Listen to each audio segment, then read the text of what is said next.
So before buying a house, and we talk about a house being an investment property, there are key questions that everyone has to ask themselves, okay? And first of all, what I've done is I divided into two categories. First of all, the underlying economy, the real estate market, the neighborhood, the property type. So these are, when you're looking into evaluating investment properties, these are the four categories that you should be considering. Population and job growth. Remember, the engine of real estate is population and job growth. This is the most important factor, okay? Because if you look at places where the population shrinks, you would not have renters and you would not be able to eventually sell your property. So you want to make sure that you follow the historical projection and the projected one. You want to make sure that there is not basically limit your ability and flexibility in the future.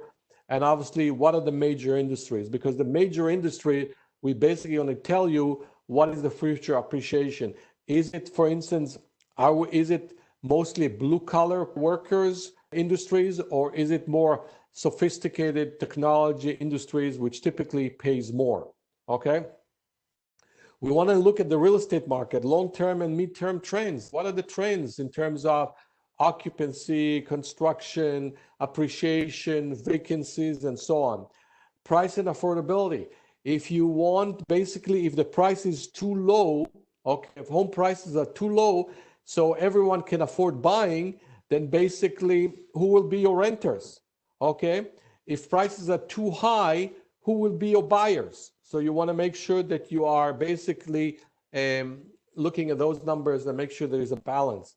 Rental market and vacancies. You obviously do not want to go into a market where there's a ton of vacancies and homes are staying on the market for a long time.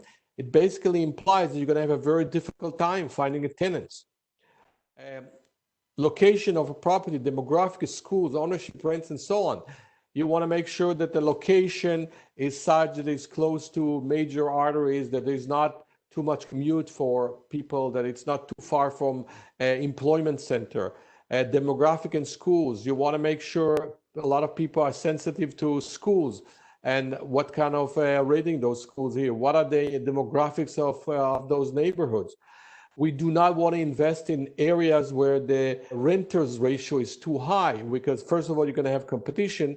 And typically renters do not take as good care of the neighborhood and the homes as homeowners. Obviously, then the question is whether you want to buy single family, condo, town, or multifamily, and so on. So those are the kind of consideration that you need to think about when you are considering investing in real estate.